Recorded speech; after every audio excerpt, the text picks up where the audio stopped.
estábamos cerca de la gente que tenía abundantemente.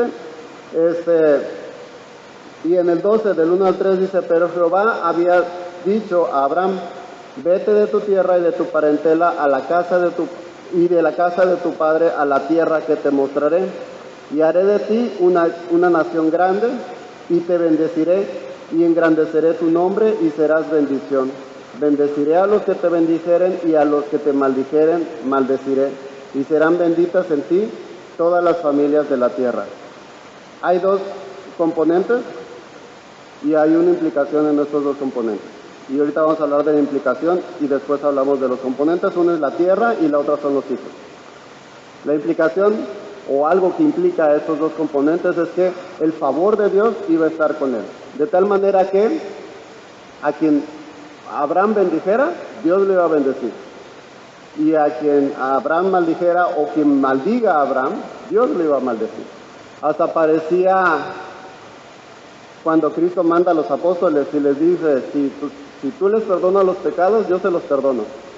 Y si tú no les perdonas los pecados, yo no se los perdono. ¿Se acuerdan de esa parte donde Cristo manda a los discípulos a que lleven el mensaje? Considera el contexto de la audiencia. Dios le estaba diciendo a Abraham, Dios le estaba diciendo al pueblo, vete de la tierra donde estás, a la tierra que yo te mostraré. Están en el desierto. Eso le dijo a tu padre, vete de la tierra donde estás, vete de la tierra vete de donde naciste, porque yo te voy a dar una tierra. Estamos en camino a una tierra que Dios nos ha prometido. Después, un poco más adelante, Génesis 15, del 1 al 3, dice, después de estas cosas vino la palabra de Jehová a Abraham en visión, diciendo, no temas, Abraham, yo soy tu escudo, y tu galardón será sobremanera grande. Y respondió Abraham, Señor Jehová, ¿qué me darás siendo así que ando sin hijo y el mayordomo de mi casa es ese Damaseno, es Eliezer? Dijo también Abraham, mira que no me has dado prole, y he aquí que será mi heredero un esclavo nacido en mi casa. Para este tiempo Abraham tenía muchas posesiones. Abraham no era un hombre pobre ni que andaba rascando en el desierto. No. Abraham tenía muchísimo. Y en alguna parte del texto narra en lo que él se hizo cuando entró a Egipto, cuando estuvo con Abimelech, cuando estaba dividiéndose las porciones con su sobrino Lot. Y Abraham tenía muchas posesiones y dice, ¿de qué me sirve si no me has dado hijos? Y aquí Abraham le presenta un panorama totalmente drástico, porque resulta de que lo que le da sentido a la vida de Abraham no es las posesiones. Son dos cosas que él no tiene. Él no tiene tierra y él no tiene hijos. Él es una persona sin propósito. Dios creó al hombre para que gobernara la tierra y para que la llene. Volvemos al principio. En el principio estaba la tierra desordenada y vacía. Y Dios le dice, bueno, todavía no le dice, y Abraham le dice, yo no tengo manera porque no tengo ni tierra y no tengo hijos. Sigue en el versículo 4. Luego vino a él palabra de Jehová diciendo, no te heredará sino un hijo tuyo será el que te heredará. Y lo llevó afuera y le dijo, mira ahora los cielos y cuenta las estrellas, si las puedes contar. Y le dijo, así será tu descendencia. Y creyó a Jehová y le fue contado por justicia. Y le dijo Jehová, yo soy Jehová, que te saqué de Ur de los caldeos, para darte en heredad esta tierra. Y él respondió, Señor Jehová, ¿en qué conoceré que la he de heredar? Y hasta parece que Abraham saca el cobre, pero sí estaba desesperado. Le dijo, salte de tu tierra a la tierra que te mostraré, y ya se salió, y ya lo siguió.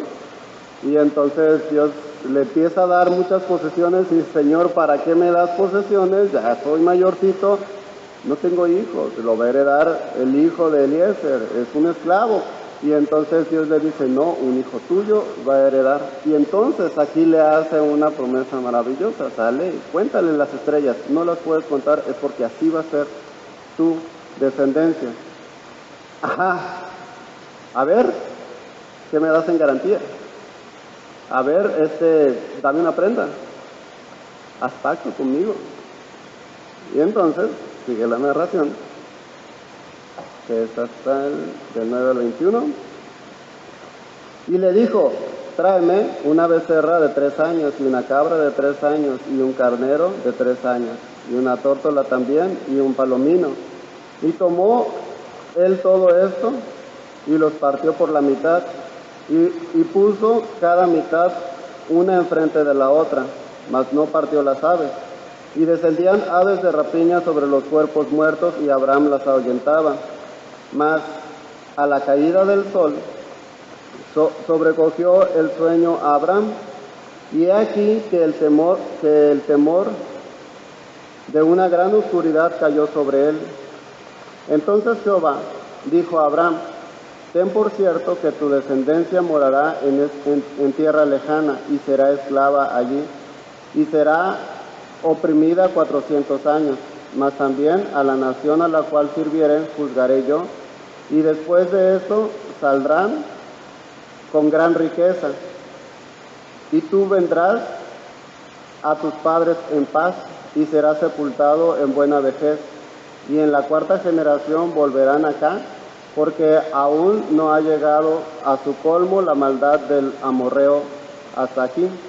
Y sucedió que puesto el sol y ya oscurecido, se veía un horno humeando y una antorcha de fuego que pasaba entre los animales divididos.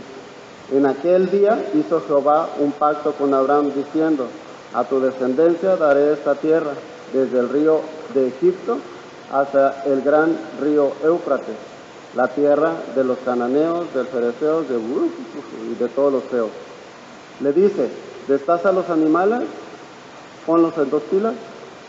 Y entonces dijo Abraham, ya chafié, porque me va a hacer que pase por ahí. Entonces Abraham cae en sueño profundo, medio se despierta, y ¿qué es lo que ve?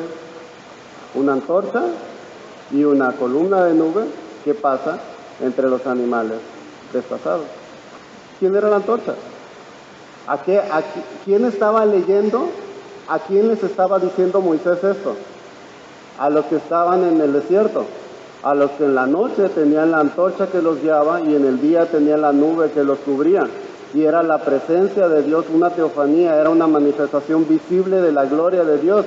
Dios en persona estaba pasando en medio de los animales destazados que Abraham había presentado y le estaba diciendo, yo voy a cumplir, esta es mi prenda, este es mi pacto que yo estoy haciendo contigo. Y aquí lo asombroso del pacto de Dios es todas las implicaciones del pacto, porque cuando Él pasa en medio, se maldice a sí mismo en caso de incumplimiento de ese pacto. No, pues así en esos términos el pacto está. Y algo que está irónico, generalmente atribuimos el pacto de Dios como un pacto unilateral, aunque Dios establece el pacto con Abraham en términos de un pacto bilateral. Este era un pacto bilateral, no era un pacto unilateral, solamente que el elemento que aquí Moisés no manifiesta, es que en esta balanza en donde el hombre está de aquel lado y Dios está de este lado, no había puesto, porque todavía no había nacido, Cristo del otro lado, poniendo la balanza en su lugar. Y no porque Cristo y el hombre hicieran el peso suficiente para agarrar equilibrio con Dios. El hombre nada más recibía. Cristo es el que viene a saciar el juicio que Dios había hecho contra sí mismo, para cumplir el pacto con Abraham. A partir de entonces, Dios tiene que cumplir su pacto con Abraham, y la sentencia de no cumplirlo es muerte. Abraham no es partícipe en este pacto, él solamente es el beneficiario. Abraham no pasó entre los animales. Ahí tienes ¿sí? No sé. que por qué no partió a las aves también, no sé, pero en los sacrificios en Levítico, a las palomas y no se partían, no te podría decir por qué, pero incluso se hace referencia de ellos en el Nuevo Testamento de cuando iban al templo, en donde los animales eran destazados y la sangre y la gordura eran quemadas y la sangre era rociada en el pueblo en Levítico, pero las aves creo que en ningún momento eran destazadas. ¿Por qué? No sé. No creo, no sabría decirle. La figura del Espíritu Santo descendiendo como paloma creo que es una vez, pero no sé si habrá alguna relación entre eso y que los rituales no sean destazados. Ahora, por la historia, por el estudio del contexto histórico, que no es estudio bíblico, parece que en las tradiciones comunes las aves no eran destazadas, o sea, no eran destazadas en el contexto bíblico ni tampoco en el contexto cultural, pero ahí no sé, no sabría, y tampoco podría decirle que sí hay una relación entre uno y lo otro. A lo mejor nos falta estudiar un poquito más eso. Después de lo que estábamos viendo ahorita, Dios hace un pacto con él, y si tienen sus Biblias abiertas, ¿cuál es el tema que sigue? ¿Mande? El nacimiento de Ismael. Antes, en el capítulo anterior, hay un subtema. Dios le promete un hijo a Abraham. No hay una historia ahí intermedia de Egipto, o ese viene después. Ok. Entonces, después de eso, inmediatamente después, muestra la narración de Sara, ahí muy acomedida, ya muy viejita, no puedo tener hijos, y le presenta a Agar: ten un hijo para que Dios tenga chance de cumplir su pacto contigo. Y entonces nace Ismael fuera del orden establecido por Dios, siendo también una bendición, y a la larga una gran maldición para el pueblo de Israel, pero en ese momento, y se nota cuando, o viene a ser consecuencia de las decisiones del padre de la fe, que vino a traer a sus hijos legítimos, los hijos de la esposa, un enemigo eterno que es el hijo del esclavo. Históricamente eso es una guerra insaciable y no se va a acabar. Entonces, Dios lo llama a cuentas y le dice: no es así, tú no pones los términos, yo puse los términos. Y entonces después le dice: no, es a través de un hijo de tu esposa. Y entonces le dice: no, yo hice un pacto, yo pasé en medio de los animales y tú te estás yendo tras la esclava. No, vas a hacer una señal del pacto conmigo. Y entonces viene la circuncisión y le dice: este va a ser mi pacto contigo. Y aquí es el parteaguas entre el establecimiento del pacto como nación del pueblo de Israel. La circuncisión viene a ser el multipase, el pase de abordar, el boleto para entrar en el pueblo del pacto. Vas a circuncidar a tus hijos, y en ese momento circuncida a Ismael, que tiene 12 años, se circuncida a él, circuncida a todos los de su casa, y a partir de ese momento él es la nación de Dios, él es el pueblo de Dios. Le cambia el nombre, ya no es Abraham, ahora es Abraham. Y esta señal del pacto, me gustaría aclarar solamente para terminar, que no es el cumplimiento del pueblo con Dios del pacto. No, es una señal. Es algo que apunta con lo que el pueblo se identifica con Dios. Y es la señal por la cual el pueblo recibe la bendición que Dios hizo en el pacto. O sea, ¿se acuerdan lo que les decía al principio? El reino de Dios se administra a través de pactos. El pacto es el medio por el cual Dios derrama sus bendiciones, pero la circuncisión era la señal por la cual uno se acreditaba esta bendición. La señal era un ejemplo de esta señal. Desciende el ángel de Jehová, el ángel de la muerte, a destruir a todos los primogénitos en Egipto. Y había algo que impedía la entrada de este ángel a algunas casas, que específicamente eran la casa de los hijos de Abraham. ¿Cuál era esta señal? La sangre en los dinteles. Les pidió que hicieran un sacrificio, que pusieran la sangre. Esta es la señal por la cual tú vas a recibir la bendición de Dios, a pesar de que esa sangre no es nada. Solamente representa a quien va a morir en la cruz. Es un tipo de lo que había de ser Cristo.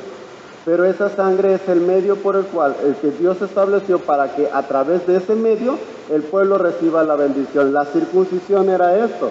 Tú quieres formar parte del pueblo de Dios, te tienes que circuncidar. A partir de ese momento, todo judío es circuncidado. Todo esclavo que vive con un judío es circuncidado. Todo aquel que quiere pertenecer al pueblo de Dios se tiene que circuncidar. Entonces, hasta aquí lo vamos a dejar. Creo que se me olvidaron 2 puntos, pero los podemos mencionar ya que me acuerde la próxima semana. Los apunto aquí.